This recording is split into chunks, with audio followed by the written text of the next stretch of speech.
រាប់ពី1ដល់10ទុកអញមិនចប់រឿងគ្រប់យ៉ាងតើអ្នកណាគេទៅគិតថាមិត្តអញវាដេរឆានចាប់អាកលយ៉ានមិត្តយត់វាចូលក្នុងភ្លើងយ៉ាងក្រានលេងសាច់នឹងជីវិតចាំមើលតើអាណាជួយឯងបានបោកបាល់ឯងមួយចានឲ្យឯងចាំមកជីវិតឲ្យឯងបាច់ជើងចងាយពេលលឺឈ្មោះសវណ្ណរិទ្ធ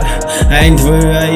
មុនធ្វើអីឯងគួរចេះគិតអាគុំចាំដេកស្ដាច់ក្រោយនៅពេលឯងបាត់បង់ជីវិតមិនបាច់ឆ្ងល់ទេមិនបាច់ឆ្ងល់ទេឯងកុំឆ្ងល់ឯងធ្វើដូចអញមិនកើតបើកណិតឯងទួនបងជីវិតអញជប់ច្រើនណាស់មានផ្លូវខ្លាញ់ដែលលំបែកផុកវ៉ង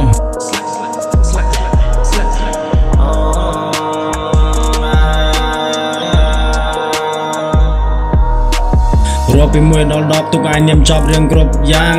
តើអ្នកណាគេទៅគិតថាមិត្តអញដេរឆានចាប់អាចកលយ៉ានមិត្តញាត់វាចូលក្នុងភ្លើងចង្ក្រានលេងសាច់នឹងជីវិតចាំមើលតើអាណាជួយឯងបានបោកបាល់ឯងមួយចានឲ្យឯងចាំមកជីវិតឲ្យបាច់ជើងចងាយពេលលឺឈ្មោះសវណ្ណរិទ្ធឯងធ្វើអីគួរចេះគិតកុំចាំដេកស្ដាច់ក្រោយនៅពេលដែលឯងបាត់បង់ជីវិតចេញពីស្រុកកលាញ់អាធ្លាមកដល់ប្រទេសថៃចេញពីស្រុកកលាញ់ដើរកាត់ដប់កាត់ព្រៃចេញពីស្រុកកលាញ់ឆ្លងកាត់កែបន្ទាយមានជ័យចេញពីស្រុកកលាញ់មិនគ្មានព្រមអ្នកចង់ខ្លាចជាកាក់វ៉ៃ